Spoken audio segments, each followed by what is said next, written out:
అందరికీ నమస్కారం. Hope everyone are doing good. Pawan Kalyan సినిమాలలో ఒక డైలాగ్ ఉంటుందండి. నాకొక తిక్కుంది కానీ దానికొక లెక్కుంది అని. ప్రతి విషయంలో పవన్ కళ్యాణ్‌కు ఒక క్లారిటీ ఉంటుంది. ఒక లెక్కైతే ఉంటుందండి. కాపులు కులభావం పెంచుకోండి అని చెప్పేసి ఇంతకుముందు చెప్పాడు. దానికొక లెక్కుంది. 2014లో చంద్రబాబు నాయుడిని గెలిపించండి అని చెప్పి పార్టీ పెట్టి పోటీ చేయలేదు. దానికి కూడా ఒక లెక్కుంది. 2019లో చంద్రబాబు నాయుడు కోసం విడిపోయి ఓట్లు చీల్చుదామని ప్రయత్నించాడు. దానికి కూడా ఒక లెక్కుంది.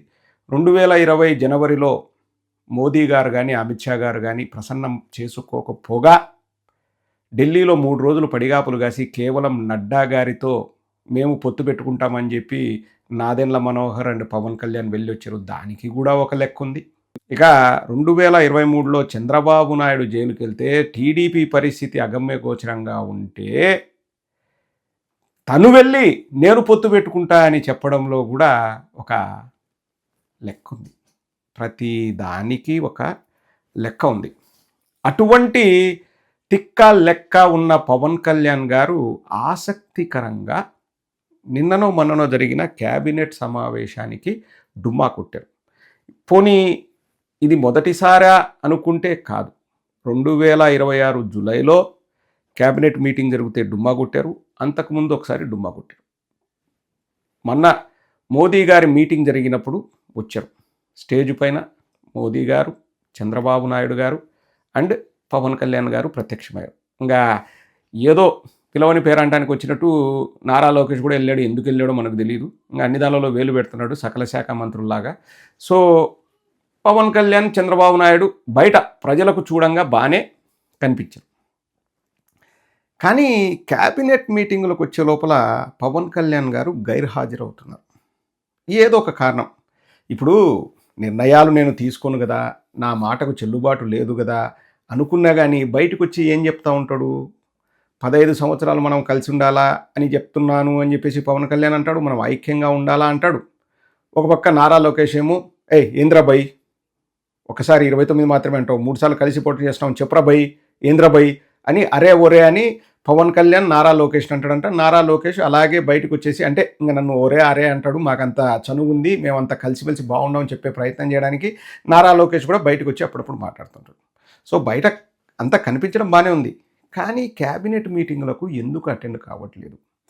మాట్లాడితే డిప్యూటీ సీఎం అని ఊదర కొడతారు. అదేం రాజ్యాంగబద్ధమైన పదవి కాదు. అంటే సీఎం తర్వాత డిప్యూటీ సీఎం. అటువంటి ముఖ్య పదవిలో ఉన్న పవన్ కళ్యాణ్ గారు గైర్హాజరు కావడం దేనికి సంకేతం?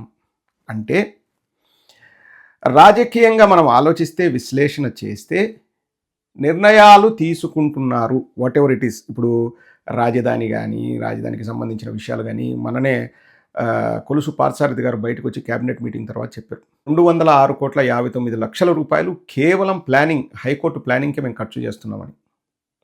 సో ఇవన్నీ రేపు గుదిబండ అవుతాయేమో మా పార్టీకి. ఎలాగూ నాకు నిర్ణయాధికారం లేదు, నేను అక్కడి పోయి నిర్ణయాలు తీసుకునేది ఏమీ లేదు, రేపొద్దున అవి నాకు గుదిబండగా మారతాయేమో, ఈ నిర్ణయాలన్నీ నాకు కానీ నా పార్టీకి కానీ తలపోటుగా తయారైతాయి. అప్పుడు నేను చూశారా, నేను ఆ క్యాబినెట్ మీటింగ్కి వెళ్ళలేదు, నేను అక్కడ నిర్ణయాలు తీసుకునేటప్పుడు లేను, నాకు సంబంధం లేదు, నేను ఎందుకు వెళ్ళలేదంటే నాకు ఆ నిర్ణయాలు నచ్చలేదు కాబట్టి నేను వెళ్ళలేదు అని చెప్పి తప్పించుకోవడానికి ఒక ఆప్షన్ పెట్టుకుంటున్నాడా అనేది ఒక వర్షన్ అయితే, రెండవది అన్ని ధరలు పెరుగుతున్నాయండి.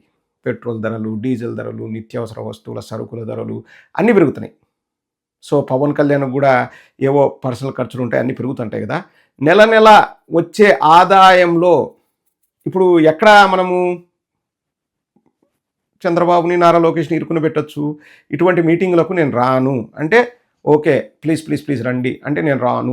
ప్లీజ్ రావాలి అన్నయ్య, నన్ను ఒరే అన్నావు కదా అన్న, 3 ఏళ్ళు కలిసి ఉండాలా, సరే 3 సార్లు కలిసి ఉండాలన్నావు కదా అన్న, అయితే రేటు పెంచండి, నెలకు రేటు పెంచండి అని ఏమన్నా అడగడానికి దీన్ని ఒక ఆయుధంగా వాడుతున్నారా? ఇప్పుడు ప్రజలంతా ఇట్లా మాట్లాడుకుంటే చూడండి, ప్రజలు ఇట్లా మాట్లాడుకుంటున్నారు, ఇప్పుడు మనం మళ్ళా సఖ్యతతో లేమనుకుంటే ప్రజలు ఫీల్ అవుతారంటే అయితే పెంచండి వస్తా అని ఏమైనా అంటున్నాడా? ఎందుకంటే బయట బలంగా వినిపిస్తుందండి. నెలకు 40 కోట్ల 50 కోట్ల పవన్ కళ్యాణ్ గారికి వెళ్తుంది. సో వాళ్ళు ఏ నిర్ణయాలు తీసుకున్నా పవన్ కళ్యాణ్ అడ్డు చెప్పకూడదు. వాళ్ళు ఎంత తిన్నా కానీ పవన్ కళ్యాణ్ అడ్డు చెప్పకూడదు అనేది బయట మాట్లాడుతున్న మాటలు. విశ్వసనీయ వర్గాల సమాచారం, అభిజ్ఞ వర్గాల బోగట్ట. సో అలా అని చెప్పేసి వెళ్ళట్లేదా? ఇక మూడవది వాళ్ళ అన్నయ్య నాగబాబుకు మినిస్ట్రీ ఇస్తా అని చెప్పి ఇలా ఇంకా దానికేం పెద్ద నాకు తెలిసి అలిగిపోకుండా ఉండడం అనేది ఉండదులే. ఎందుకంటే నాగబాబే ఆటలు అరటిపండు ఉప్పుకు చెప్ప క్యూఆర్ కోడ్లు పెట్టి డబ్బులు కలెక్ట్ చేయడానికి తప్ప నాగబాబు ఎందుకు పనికిరాడు? ఆ ఎమ్మెల్సీయే చాలా ఎక్కువ అని ప్రజలు అనుకుంటున్నారు. ఇంకా మినిస్ట్రీసే ఇంకా అంతే, అది ఉట్టికేలేనమ్మ స్వర్గానికి ఎక్కుతా అన్నట్టు ఉంటుంది. సో నాగబాబు కోసం అలగడం అయితే ఉండదు. ఇంకా వేరే కారణాలు ఏమున్నాయండి? మీరే చెప్పండి. మీకు తెలిస్తే కింద కామెంట్ సెక్షన్లో రాయండి. నాకు తెలిసినంత వరకు మనం అనలైజ్ చేసుకుంటాం. మీకేమన్నా తెలుసా ఎందుకు వెళ్ళట్లేదు? ఇంకా అంతకంటే కారణాలు లేవు. ఇప్పుడు పవన్ కళ్యాణ్ మేబీ రాజకీయంగా ఎదగాలనుకున్నాడా? నాకు తెలిసి అంత ఐడియా కూడా లేదండి. ఎందుకంటే 15 ఏళ్ళు ఇప్పుడు మనకు నడిచిపోతుంది. పవన్ కళ్యాణ్ ఒకటే స్ట్రాంగ్గా ఏం ఫీల్ అవుతారంటే, ఇప్పుడు నేను బాగుండా, ఏది కింద కార్యకర్త క్యాడరు ఎమ్మెల్యేలు వాళ్ళు బాగుండరు లేదా నాకు అనవసరం. నేను హ్యాపీగా ఉండా, నాకు కావాల్సినవి పుష్కలంగా వస్తున్నాయి. రెస్ట్ తీసుకోవాలన్నప్పుడు పోయి నెల నేను రెస్ట్ తీసుకుంటాను, నా ఇష్టం. సో కానీ ఇప్పుడు నేను ఎలా మళ్ళీ రావాలి, లేకపోతే నాకు పట్టెట్టుండాలంటే నేను ఏం చెప్పినా నాకు గొర్రెలు వింటాయి. నాకు జన సైనికులు ఉన్నారు, వాళ్ళు గొర్రెలు వాళ్ళు వింటారు. ఇంకా వాళ్ళు మొహమాటం లేకోకుండా వింటారు. అవుట్రైట్గా వాళ్ళు కట్టు బానిసలు నాకు. ఇంకా కాపు కులస్తుల్ని కూడా నేను రెచ్చగొడతాను. సో రెచ్చగొడితే నాకు ఓట్లు వస్తాయనేది ఏకైక సిద్ధాంతం.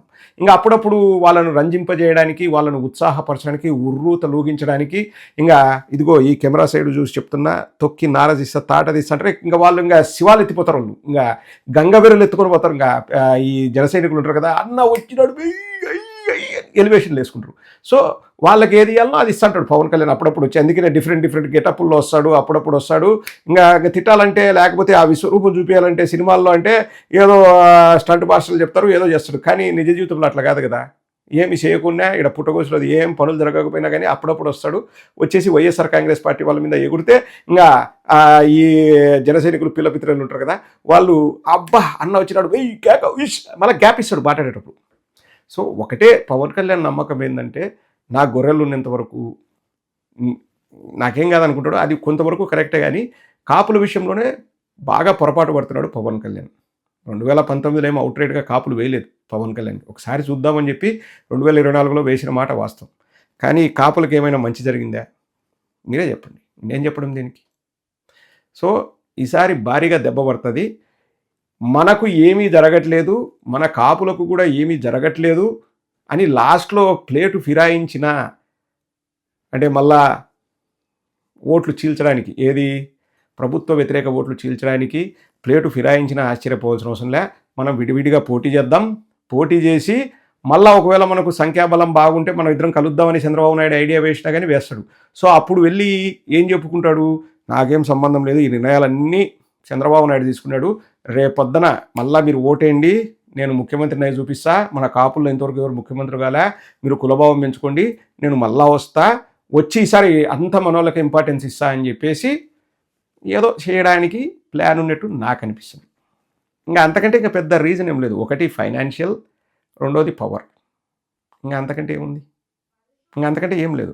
సో పవన్ కళ్యాణ్ గారు రాష్ట్ర సమస్యల్ని, రాష్ట్ర పురోభివృద్ధిని, మన ప్రజానీకం యొక్క అభివృద్ధిని తాకట్టు పెట్టి సొంత ప్రయోజనాల కోసం, సొంత లాభం కోసం, రాజకీయ సమీకరణాల కోసం, పొలిటికల్ ఈక్వేషన్స్ కోసం గైర్హాజరైనాడు. గైర్హాజరైన మాట వాస్తవం. ఇంకా ఎందుకు అనేది ఇంకా ఎన్ని చెప్పుకున్నా ఏం లాభం? ఎందుకంటే పవన్ కళ్యాణ్కు తిక్కుంది, కానీ ఆ తిక్కకు ఒక లెక్క ఉంది.